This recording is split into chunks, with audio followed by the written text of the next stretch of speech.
بسم اللہ الرحمن الرحیم۔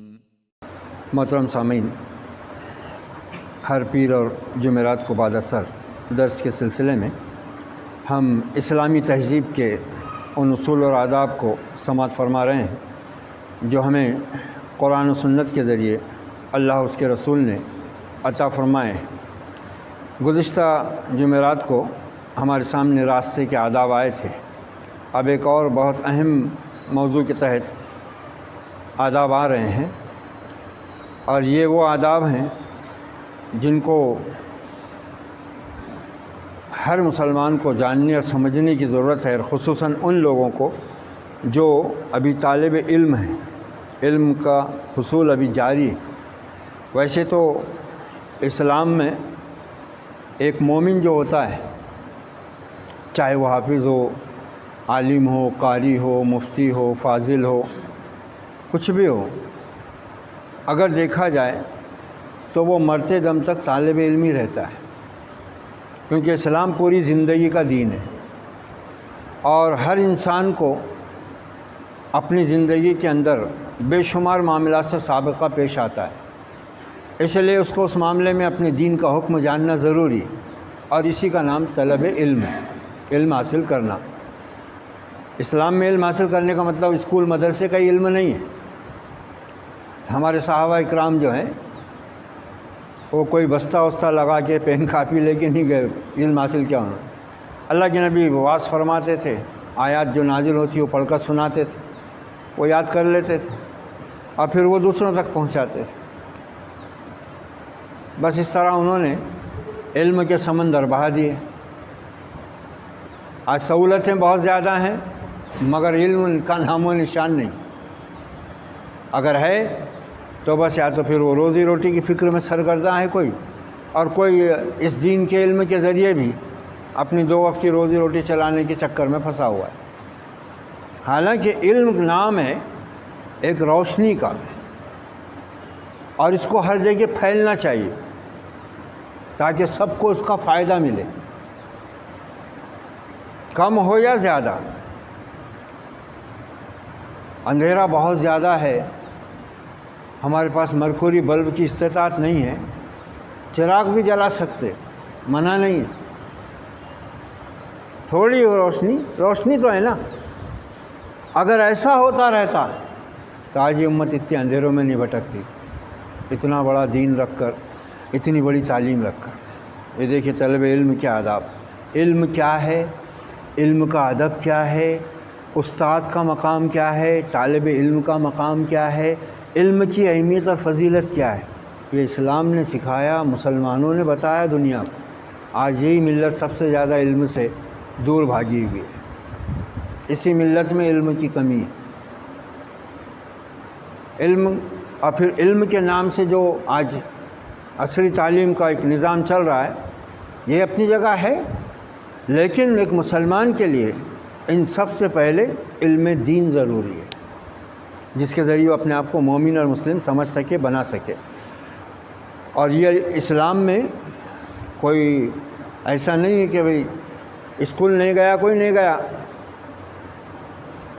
کوئی بات نہیں، لیکن اسلام میں تو دین کا علم حاصل کرنا یہ عبادت میں شامل ہے۔ حصول علم ایک عبادت ہے، اس لیے طالب علم اپنی نیت کو خالص کرتے ہوئے رضائے الہی، احیاء علوم کتاب و سنت اور شریعت اسلامیہ کی نشر و اشاعت کو اپنا قصد بنائے۔ یہ ہے علم کا اصل ترین مقصد، کہ کتاب و سنت کا علم پھیلے، شریعت اسلامیہ جو ہم کو عطا کی گئی ہے اس سے لوگ آشنا ہوں، اس کے قوانین، اس کے اصول، اس کے ضوابط، اس کے عقیدے یہ پھیلیں دنیا میں۔ نبی کریم صلی اللہ علیہ وسلم نے فرمایا ہے، من تعلم علما مما یبتغی بہ وجہ اللہ عز وجل لا یتعلمہ الا لیصیب بہ عرضا من الدنیا لم یجد عرف الجنہ یوم القیامہ۔ جو شخص وہ علم جس سے اللہ کی رضامندی طلب کی جاتی ہے اس لیے حاصل کرے تاکہ اس کے ذریعے سے دنیا کا ساز و سامان حاصل کیا جائے، تو وہ قیامت کے روز جنت کی خوشبو بھی نہیں پائے گا، چاہے کتنا ہی بڑا عالم، مفتی اور قاری اور کتنا ہی بڑا محقق اور کچھ بھی بن جائے، اگر اس کا مقصد، اس کی نیت صحیح نہیں ہے، دیکھو کیا فرما رہے ہیں نبی صلی اللہ علیہ وسلم، ابو داؤد شریف کی روایت ہے، یہ صحیح ترین روایت ہے کہ جو شخص وہ علم جس سے اللہ کی رضامندی طلب کی جاتی ہے اس لیے حاصل کرے تاکہ اس کے ذریعے سے دنیا کا ساز و سامان حاصل کیا جائے، اب چاہے وہ کوئی بھی ساز و سامان ہو، لوگوں کی واہ واہ ہو، روپیہ پیسہ ہو، یا پھر اپنے علم اور خطاب کے ذریعے سے بڑی بڑی فیسیں لے کے مال جمع کرنا ہو، یہ سب اس میں آتا ہے، اور یہ سب آج کل چالو ہے، یہی سب کچھ ہو رہا ہے۔ اب جمعہ کے خطیب بھی مفت میں نہیں ملتے، علم اور سند اور ڈگری کے اعتبار سے اس کی فیس ہے، کوئی کی 5,000 ہے، کوئی کی 10,000 ہے، کوئی 20,000 والا ہے، کوئی 30,000 والا بھی ہے۔ جو جتنا بڑا یوٹیوبر ہے، ویور ہے اس کے لاکھوں میں، تو پھر اس کی اتنی بڑی فیس ہے، یہ سب اس کی زد میں آتے ہیں۔ اللہ رحم کرے، اور خصوصاً علماء دین کو ہم کو اپنے دین کے علم کو، یہی وہ چیز ہے جس کو بیچنا قرار دیا گیا اللہ کی آیات، اور جس سے منع کیا اللہ نے سورہ بقرہ کے اندر یہود کو نصیحت کرتے ہوئے مسلمانوں کو تنبیہ کی جا رہی ہے، وَلَا تَشْتَرُوا بِآيَاتِ ثَمَنًا قَلِيلًا۔ یہود کو کیوں کہا اللہ تعالیٰ نے، نصارہ کو بھی کہا یہی کہ اللہ کی آیات کو تھوڑے سے فائدے کے لیے بیچو مت۔ وہ کیا کرتے تھے؟ ان کے علماء، ان کے مفتی کیا کرتے تھے؟ وہ لوگوں کی خواہش کے مطابق ان کو شریعت کے خلاف فتوے دیتے، مسئلے بتاتے تھے، اور اس طرح لوگ خوش ہو کے ان کو ہدیے دیتے تھے،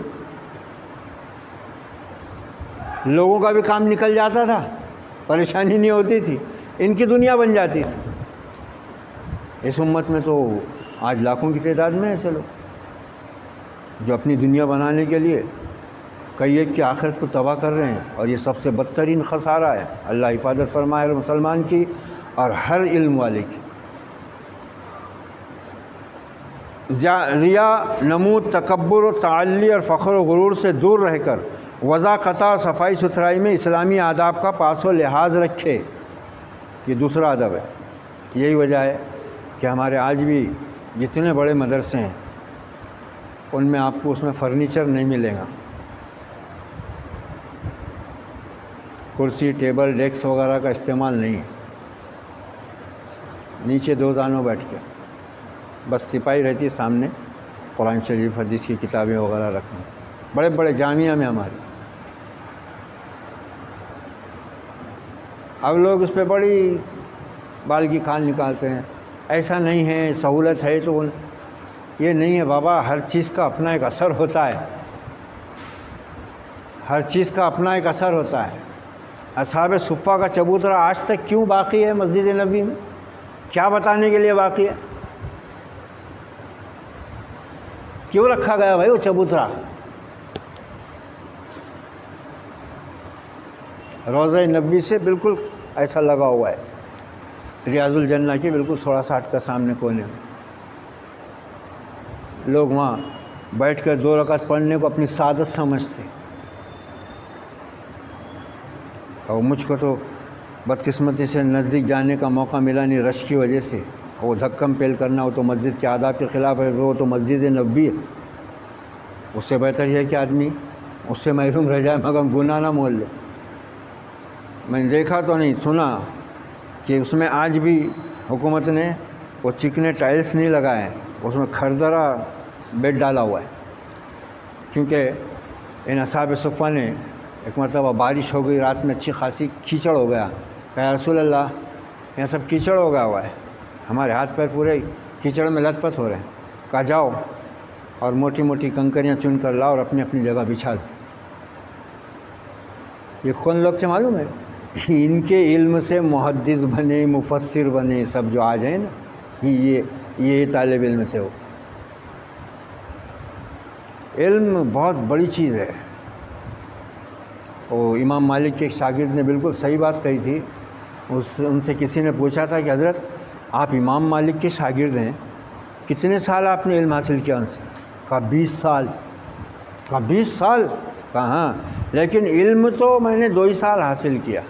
ارے ابھی تو آپ بولے 20 سال حاصل کیا، بولے 2 ہی سال حاصل کیا علم، بولے 2 سال علم حاصل کیا، 18 سال اس کا ادب سیکھنے میں لگے،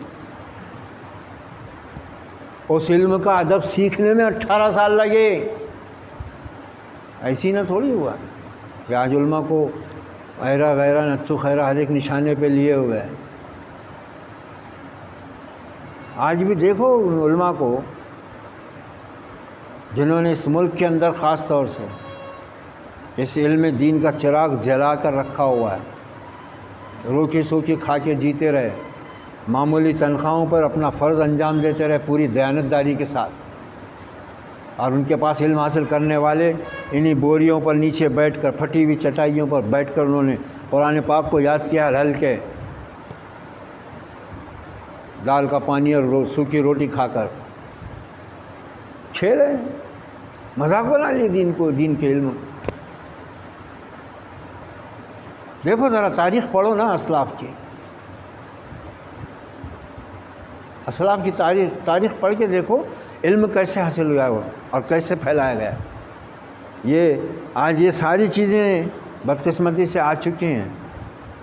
ریا، نمود، تکبر، تعالی اور فخر و غرور سے دور رہ کر وضاقتہ یعنی رہن سہن، اوڑھنا بچھونا بھی ایسا ہو جس سے آدمی کے یعنی حلیے سے نظر آئے کہ یہ طالب علم دین ہے۔ اسی لیے مدرسوں میں لباس کی پابندی ہے، بالوں کے تراشنے خراشنے کی پابندی ہے، ٹوپیوں کی پابندی ہے، تاکہ طالب علم کے اندر وہ چیز اترے، پیدا ہو کہ میں کوئی کسی اسکول کالج اور یونیورسٹی کا اسٹوڈنٹ نہیں ہوں، میں ایک دینی درسگاہ کا طالب علم ہوں، مجھ کو کیسا رہنا ہے اور آگے یہاں سے نکلنے کے بعد مجھ کو کیا ذمہ داری ادا کرنی ہے، یہ سب چیزیں مدرسے میں دی جاتی ہیں۔ تیسرا ادب ہے طالب علم رونق علم سے آراستہ ہو، اس کے قول و عمل سے سنجیدگی، متانت اور علمی وقار چھلکتا ہو۔ ایک علم والے میں اور ایک بے علم میں فرق ہونا چاہیے نا، اور یہ فرق ہر چیز میں چھلکتا، یہ فرق جو ہے نا اس کی ہر چیز میں جھلکے گا، اس کے لباس سے جھلکے گا، اس کی چال سے جھلکے گا، اس کی بات چیت سے جھلکے گا، یہ بہت بڑا فرق ہوتا ہے۔ متانت اور علمی وقار چھلکتا ہو، متواضع اور منکسر المزاج ہو۔ فرمان الہی ہے انما یخشی اللہ من عبادہ العلماء، سورہ فاطر آیت نمبر 18۔ اللہ سے اس کے وہی بندے ڈرتے ہیں جو اس کی عظمت کا علم رکھتے ہیں۔ یہاں علماء سے مراد یہ سند یافتہ علماء مراد نہیں ہے، بلکہ وہ لوگ جن کو اللہ کی معرفت حاصل ہوگی، جو اللہ کی عظمت اور بڑائی اور کبریائی کا احساس رکھتے ہیں، وہ واقعتاً اللہ سے ڈرنے والے ہیں۔ عیش و عشرت اور آسودگی اور تنعم سے دور رہ کر سادگی کو اپنا شیوا بنائے۔ آج تو ہمارے مدرسوں کا حال یہ ہو گیا ہے، جدید تر کی تمام سہولتیں، تعیش، اے سی، پنکھے، ٹیبل، کرسیاں آرام دہ، اور کھانے میں بالکل صحت کا خیال رکھا جائے، وٹامن بی، سی، ڈی کی کمی نہ ہونی پائے۔ عجیب معاملہ ہے، فیسیں بڑھی ہوئے ہیں، 10 ہزار 20 ہزار فیس لے رہے۔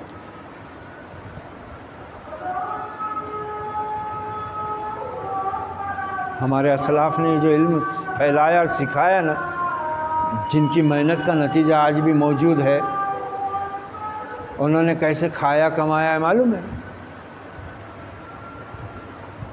کیسے کھایا کمایا انہوں نے؟ اور پھر اوپر کے جو اسلاف تھے ان کی تو زندگی اور بھی زیادہ ہوئے، وہ تو طلب علم کے حصول میں ایسے غرق رہتے تھے کہ ان کو کھانے پینے کا بھی ہوش نہیں رہتا تھا۔ امام بخاری رحمۃ اللہ علیہ بیمار پڑے،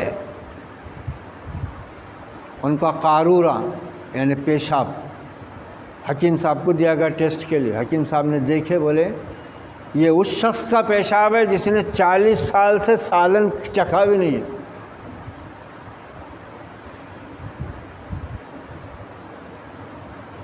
نمک روٹی، گڑ روٹی، پانی روٹی، علم کو طلب کرنے والے ان چیزوں کی پرواہ نہیں کرتے. مل گیا اللہ کا شکر ہے، نہیں تو اس کے لیے باقاعدہ وہ نہیں رہتا. اور آج تک ہوتا ہے وہ حال مدرسوں میں، آج بھی ہے. ہمارے اپنے جامعہ میں ہم نے کھائے ہیں. مطبخ کے پاس پیسہ نہیں ہے، 450 500 طالب علموں کا کھانا بننا ہے. 5 بجے جا کے مطبخ کا نگراں ناظم جو ہے وہ کرانہ دکان پر جا کر بولتا بھائی مدرسے میں پیسہ بالکل بھی نہیں ہے، شام کا کھانا بننے کا ہے ابھی، تو ادھار میں دے دو جو کچھ بھی ہے تمہارے پاس میں، چوری کی دال وغیرہ. وہ اٹھا کر تھیلا دال کا دے دیتا ہے، وہ لا کر وہ باورچی اس کو جیسے کہ ویسے بھگونے میں ڈالتا، پانی ڈالتا، اور جب کھانے کو بیٹھے تو اس میں کیڑے تیر رہے اتنے.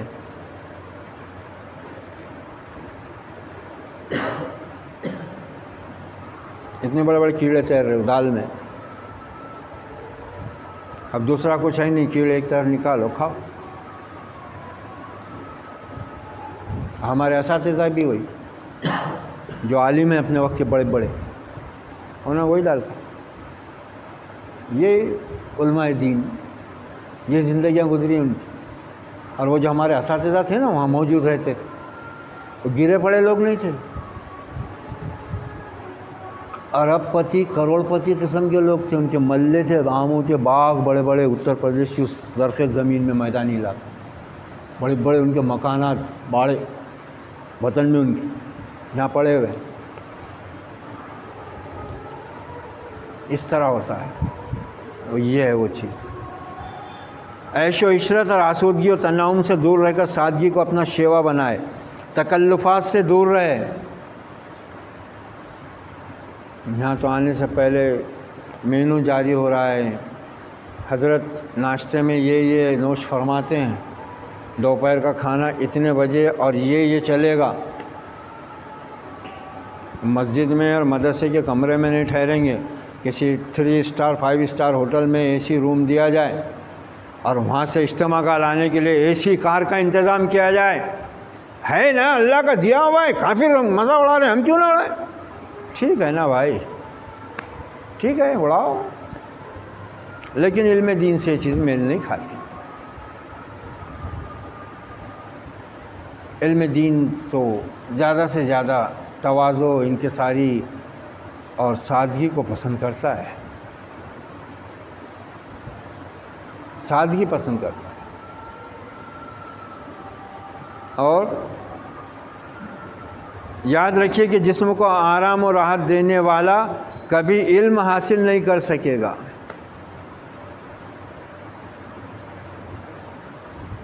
ہمارے اسلاف کا وہ دور گزرا ہے کہ ان کے گھر میں، ان کے اپنے گھر میں، وہ پہلے مٹی کے تیل کے چراغ آتے تھے نا چھوٹے چھوٹے، وہ بھی نہیں ہوتے تھے. تو باہر گورنمنٹ جو ہے وہ لالٹین لگاتی تھی باہر کھمبوں پہ، کانچ کے ایسے بڑے بڑے فانوس رہتے تھے، اور شام میں وہ گورنمنٹ کا آدمی آ کے اس میں اتنا بڑا فانوس جیسا چراغ رہتا تھا مٹی کے تیل کا، وہ جلا کے چلے جاتا تھا تو کانچ کی وجہ سے اس کی روشنی پھیلتی. اس میں لوگوں نے پڑھ پڑھ کے کتابیں لکھے، اتنا علم حاصل کیے کہ وہ روشنی میں پڑھ پڑھ کے کتابیں لکھے، وہ مصنف بنے، اپنے دور کے بڑے مفسر بنے. اے سی کولر تو کدھر گئے، پنکھا بھی نہیں معلوم تھا. علم حاصل کرنے کے لیے اثار اور قربانی کے بغیر ہاتھ نہیں آتا یہ علم، خاص طور سے دین کا علم. تو وہ یہی بتا رہے ہیں کہ جسم کو آرام اور راحت دینے والا کبھی علم حاصل نہیں کر سکے گا. شاعر کہتا ہے، یہ عربی کے اشعار لکھے ہیں انہوں نے، لو کان ھذا العلم یدرک بالمنی، تو یہ اس کا ترجمہ یہ ہے، اگر یہ علم تمناؤں کے ذریعے حاصل کیا جاتا تو مخلوق میں کوئی جاہل ہی نہیں رہتا نا. خالی تمنا کرتا ہے آدمی کہ میرے کو بھی علم آ جانا، میں بھی عالم بن جانا، میں بھی مفتی بن جانا، میں بھی قاری بن جانا، میں ڈاکٹر بن جانا، میں انجینئر بن جانا. تو ایسا خواہش کرنے سے ہوتا کیا؟ چاہے دنیا کا علم ہو یا دین کا علم ہو، خواہش سے تو نہیں ہوتا. بس تم محنت کرو اور سستی نہ کرو اور غافل نہ بن جاؤ، آخرکار پشیمانی اسی شخص کو ہوگی جو سستی کرتا ہے. یہ اس کا چوتھا ادب تھا، اور اس کے دوسرے آداب ہیں وہ بہت اہم ہیں. اس پر انشاءاللہ اب ہم جمعرات کے درس میں گفتگو کو آگے بڑھائیں گے۔ تو اللہ تعالیٰ سے دعا ہے کہ اللہ تعالیٰ ہم کو اور خصوصاً ہماری علماء کو علم کے ان آداب کا پاس و لحاظ رکھنے کی توفیق اور سعادت عطا فرمائے۔ اقول قولی ھذا واستغفر اللہ لی ولکم ولسائر المسلمین فاستغفروا انہ هو التواب الرحیم۔ ورب کریم وصلی اللہ علی النبی وعلی آلہ واصحابہ اجمعین برحمتک یا ارحم الراحمین۔